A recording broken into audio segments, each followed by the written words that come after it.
Hey everyone, welcome back to the AI Tech channel. Today we're diving deep into Elon Musk's latest appearance on the Joe Rogan Experience. And let's just say, it's eventful. But before we jump in, let me ask you this. Do you think public figures should be held to a higher standard of behavior, or should they have the freedom to express themselves, even if it's controversial? Let me know what you think in the comments below. Now, let's get started.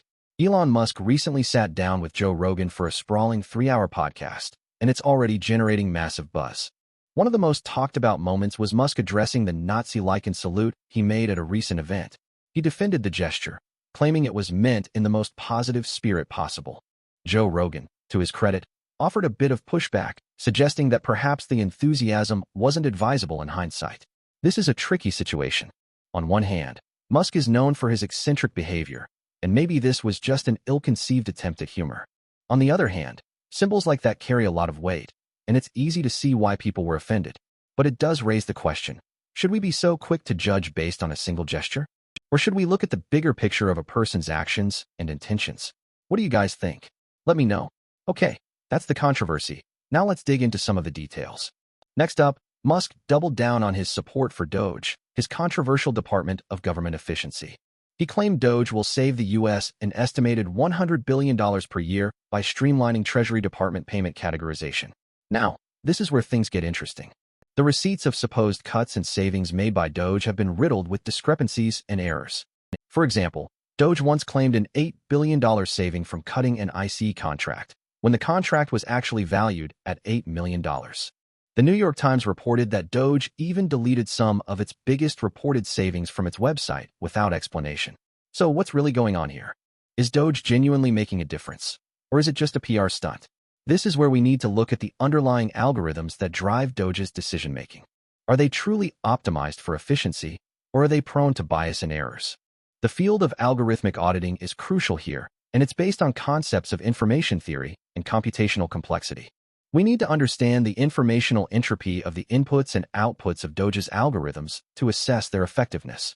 One paper to check out is Auditing Algorithms for Discrimination by Barocas and Selbst, which explores the challenges of detecting and mitigating bias in automated systems. If you haven't checked that out, definitely do so. Let's get back to Musk. He's essentially arguing that a tech-driven approach can revolutionize government efficiency. But critics argue that this approach is overly simplistic and ignores the complexities of government bureaucracy. They point out that cutting costs doesn't always equate to improved services, and that focusing solely on efficiency can lead to unintended consequences. Think about it. If you optimize a healthcare system solely for cost savings, you might end up sacrificing patient care. So who's right? Well, the truth probably lies somewhere in the middle. Technology can definitely play a role in improving government efficiency, but it needs to be implemented carefully and with a clear understanding of the potential risks. DOGE needs a thorough audit, and Musk needs to be more transparent about its methods and results. Now what do you guys think? Is Musk onto something, or is this just another example of Silicon Valley overreach? Hit me up in the comments below.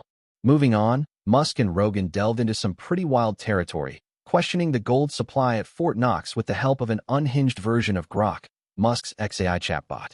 This ties into long-standing conspiracy theories that have been recently boosted by Musk and even Trump. Grok even asked Rogan if he was a conspiracy theorist, to which Rogan answered yes. Look, I'm all for healthy skepticism, but questioning the gold reserves at Fort Knox? That's venturing into some pretty deep conspiracy territory. It's a classic example of the availability heuristic, where people overestimate the likelihood of events that are easily recalled, often due to media attention or sensational stories. The fact that Musk is amplifying these theories is concerning. It lends them credibility and can fuel distrust in government institutions. But the underlying issue here is the lack of transparency. The government doesn't exactly make it easy to verify the gold reserves at Fort Knox. This lack of transparency creates a breeding ground for conspiracy theories. So what's the solution? Well, the government needs to be more open about its operations. Regular audits and public disclosures could go a long way in dispelling these kinds of conspiracy theories. What do you guys think? Is this harmless fun, or is it dangerous misinformation? Let me know your thoughts. Then, the conversation shifted to aliens and unidentified aerial phenomena. Musk, claiming he has the equivalent of an all-access pass from a security clearance standpoint, stated he doesn't believe top defense companies have developed advanced propulsion systems for drones, arguing they couldn't hide it from him. Now, this is a bold claim. Musk is essentially saying that if there were secret, advanced propulsion systems, he would know about them. He's leveraging his position and supposed security clearance to make this assertion. But here's the thing. Security clearances are complex, and access is often compartmentalized. Just because someone has a high-level clearance doesn't mean they have access to everything. Plus, there's always the possibility of need-to-know restrictions, even for someone with Musk's alleged access. But let's say Musk is right. What does that mean? Well, it could mean that we're not as technologically advanced as we think we are. Or, it could mean that there's a massive cover-up going on. But isn't that a little far-fetched? I mean, really, what's more likely? That we have flying saucers hidden in Area 51, or that Musk is overestimating his own access? What are your thoughts? Musk also cautioned against betting the farm on meme coins, saying, "You're not gonna win." He even remarked on the absurdity of running Doge, which was inspired by the volatile Dogecoin cryptocurrency. This is actually pretty sound advice. Meme coins are highly speculative assets, and their value is often driven by hype and social media trends, not underlying fundamentals. Investing in them is essentially gambling. Musk, despite his past involvement with Dogecoin, seems to be acknowledging the risks. He's saying, don't get caught up in the hype. Be smart about your investments. But the question is, why is he even involved with meme coins in the first place? Is it just for fun, or is there a more strategic reason? Some speculate that it's a way for him to manipulate the market and profit from the volatility. Others believe that he genuinely sees potential in decentralized currencies. Whatever the reason, it's clear that Musk's involvement with meme coins is controversial. It raises questions about his ethics and his responsibility as a public figure. So what's the takeaway here? Well, if you're thinking about investing in meme coins, do your research and be prepared to lose everything. And don't let the hype cloud your judgment. Oh, and definitely don't listen to everything Elon Musk says. What do you think about Musk's involvement with meme coins? Is it harmless fun, or is it irresponsible behavior? Let me know in the comments. Finally, Rogan and Musk discussed the slow release of Epstein-related documents, with Rogan expressing a real fear that evidence was being destroyed, and Musk saying, "I thought we were going to get some revelations." This is a sensitive issue, and it touches on themes of power, corruption, and government transparency.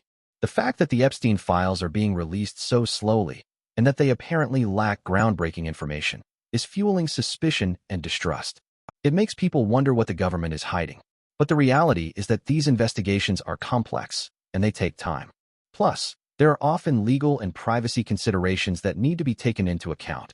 However, the perception of a cover-up is damaging, and it erodes trust in institutions. So what's the solution? Well, the government needs to be more proactive in releasing information and explaining its actions. It needs to demonstrate that it's committed to transparency and accountability.